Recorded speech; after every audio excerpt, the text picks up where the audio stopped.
Cześć, tu Daria z Paper Paradise. Dziś przychodzę do Was z filmikiem, na którym chciałabym Wam pokazać, jak wykonać taki oto prosty kwiatek przy użyciu metody o nazwie quilling. Quilling polega na zwijaniu pasków papieru i formowania z nich różnych kształtów. Do wykonania tego kwiatka użyłam pasków o szerokości 3 mm w kolorze różowym.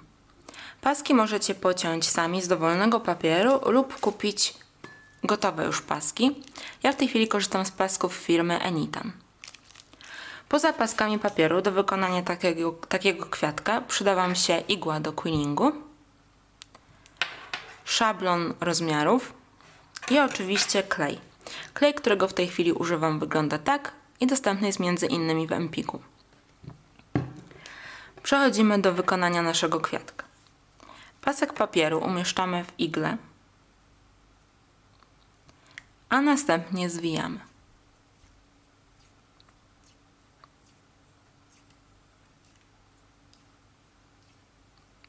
Zwinięty pasek zdejmujemy z igły i umieszczamy go w naszym szablonie. Ja w tej chwili pracuję z rozmiarem 12.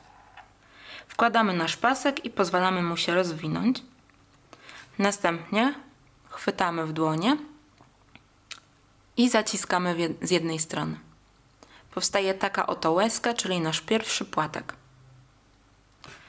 Końcówkę sklejamy. Do nakładania kleju często używam szpilek.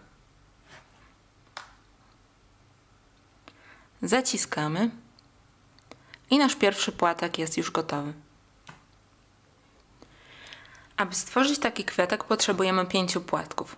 Kiedy już je wszystkie przygotujemy, nakładamy odrobinę kleju na bok każdego z nich i łączymy ze sobą.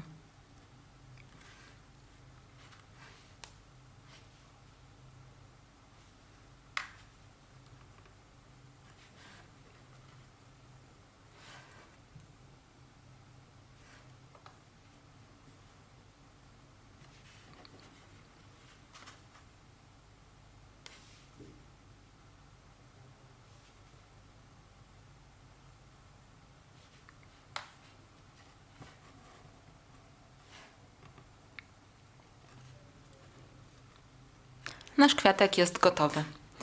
Takie papierowe kwiatki mogą nam posłużyć na przykład do udekorowania ręcznie robionych kartek okolicznościowych.